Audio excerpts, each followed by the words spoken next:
જય શ્રી કૃષ્ણ મિત્રો। આજે આપણે સત્યનારાયણ ભગવાનનો પ્રસાદ શીરો બનાવીશું। ઘણી વખતે આપણને ડર રહેતો હોય છે કે મારાથી સરસ બનશે કે નહીં બને, છૂટો થશે કે નહીં થાય, ચીકણો થઈ જશે। આ વાતનો આપણને ડર રહે છે અમુક ટાઈમે। તો તમે આ મેં બતાવેલું માપ ફોલો કરશો ને તો તમારો શીરો એકદમ સરસ બનશે। એની માટે આ એક વાડકી આપણે સોજી લઈ લીધો છે। તમે રવો પણ લઈ શકો છો। એક વાડકી ખાંડ લઈશું અને એક વાડકી આપણે ઘી લઈશું।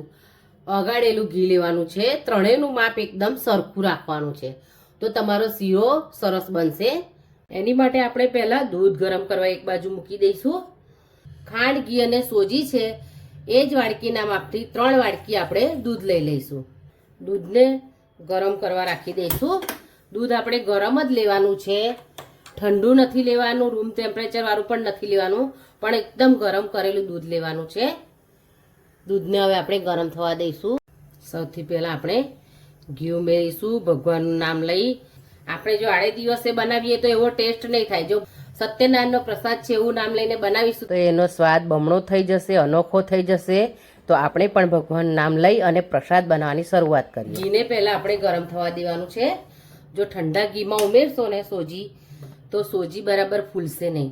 એટલે જોઈ લઈશું કે ઘી ગરમ થઈ ગયું છે કે નહીં। સરસ ગરમ થઈ ગયું છે। આપણે સોજી ઉમેરી લઈશું। ઘી ગરમ હશે ને તો સોજી આવી રીતે આજુબાજુથી આપણને શેકાતો દેખાશે। સોજીને આપણે લાલ થવા નથી દેવાની, એટલા માટે એને ધીમા તાપે શેકવાની છે। ધીમા તાપે સતત આપણે એને હલાવતા રહેવાનું છે।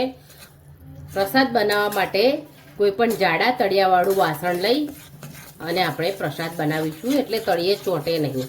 આ રીતે આપણે સતત હલાવતા રહીશું। તમે જોઈ શકો છો કે આપણો સોજી સરસ હલકો થઈ ગયો છે અને આજુબાજુથી ઘી પણ છૂટું પડી ગયું છે। જો આ રીતે ઘી આપણું સાઈડમાંથી છૂટું પડી જાય એટલે સમજી જવાનું કે આપણો સોજી શેકાઈ ગયો છે અને એની શેકાવાની સુગંધ પણ સરસ આવે છે। તમને ક્યાંથી સુગંધ આવે? તમારે સુગંધ મહેસૂસ કરવી હોય તો તમારે શીરો બનાવવો પડે અને મને કોમેન્ટ કરીને જણાવવું પડે કે તમારો શીરો કેવો બન્યો છે। જો સરસ બબલ્સ થઈ રહ્યા છે એટલે આપણો સોજી શેકાઈ ગયો છે। આપણે આ રીતે સોજી શેકાતો હોય ને એમ જ આપણે ડ્રાયફ્રૂટ ઉમેરી દેવાના છે। કાજુ બદામ ઉમેરીશું એટલે સરસ શેકાઈ જશે। થોડા આપણે ગાર્નિશિંગ માટે પણ રાખીશું। સરસ શેકાઈ ગયા છે કાજુ બદામ પણ આપણે ઉમેરી દઈશું। કિસમિસ પણ સરસ ફૂલી જશે અંદર। તમે જોઈ શકો છો કિસમિસ સરસ ફૂલી ગઈ છે। હવે આપણી કિસમિસ પણ ફૂલી ગઈ છે તો આપણે ધીમે ધીમે કરીને આપણે જે દૂધ ગરમ કર્યું છે ને એ આપણે થોડું થોડું કરીને ઉમેરી દઈશું। થોડું થોડું કરી અને ઉમેરીશું। ગેસની ફ્લેમ એકદમ લો રાખીશું, નહીં તો દૂધના છાંટા ઉડી અને દઝાવાનો ચાન્સીસ રહે છે। એટલે આપણે આ રીતે ધીમે ધીમે રેડતા જઈશું અને હલાવતા જઈશું। થોડું થોડું રેડતું જવાનું અને હલાવતું જવાનું। આ રીતે દૂધને આપણે એકદમ ગરમ કરીને જ લેવાનું છે।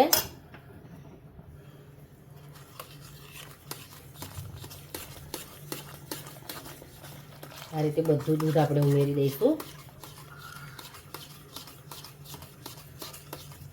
તમને લાગશે કે એકદમ પાતળું છે પણ હમણાં સરસ એકદમ ઘટ્ટ થઈ। આપણે દૂધ રેડ્યું તે વખતે તમને એકદમ પાતળું લાગતું હતું। જો કેવું સરસ દૂધ બધું શોષાઈ ગયું છે અને આપણો સોજી ફૂલીને ડબલ થઈ ગયો છે। હવે આપણે એની અંદર 1 કપ ખાંડ ઉમેરીશું અને ખાંડનું પાણી બળે ત્યાં સુધી સતત હલાવતા રહીશું।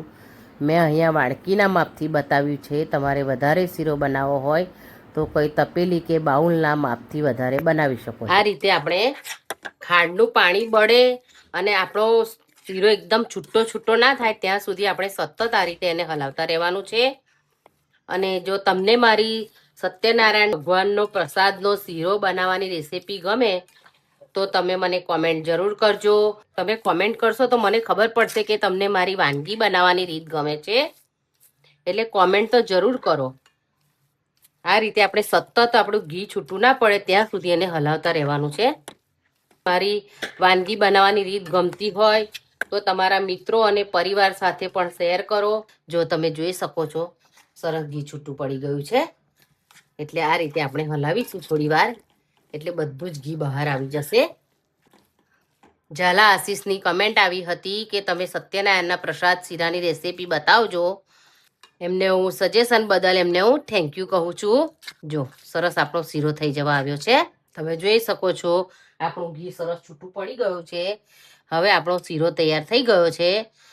તમે જ્યારે પણ સત્યનારાયણની કથા કરો તો આ જ માપથી આ રીતે તમે શીરો બનાવજો, તો તમારો શીરો સરસ બનશે અને ભગવાન પણ ખુશ થઈ જશે. જો જોઈ શકો છો આપણો શીરો સરસ તૈયાર થઈ ગયો છે. હવે આપણે ગેસની ફ્લેમ ઓફ કરી દઈશું. હવે આપણે પ્રસાદ ભગવાનને ધરાવી દઈશું. આપણે એને કાજુ, બદામ, ચારોળીથી એને ગાર્નિશ કરીશું અને અંદર તુલસી પાન પધરાવીશું. તુલસી પાન પધરાવો તો જ ભગવાન પ્રસાદ આપણો જમે છે. પ્રસાદ ધરાવી લઈશું.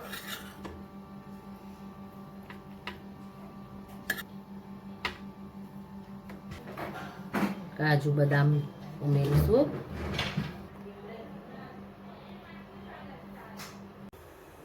તો સત્યનારાયણનો પ્રસાદનો શીરો આપણો તૈયાર થઈ ગયો છે. તમે આ માપથી ચોક્કસ બનાવજો અને જો તમે ચેનલ પર નવા હોય તો તમે સબસ્ક્રાઈબ જરૂર કરજો. બેલ આઇકનને પ્રેસ કરજો તો તમને મારા આવનારા નવા વિડીયોની નોટિફિકેશન મળતી રહેશે. હજુ સુધી તમે ભવનાસ કિચનને સબસ્ક્રાઈબ ના કરી હોય તો જરૂર કરી દેજો. આપણે ફરી મળીશું મારી નવી રેસિપી સાથે. ત્યાં સુધી થેન્ક્સ ફોર વોચિંગ.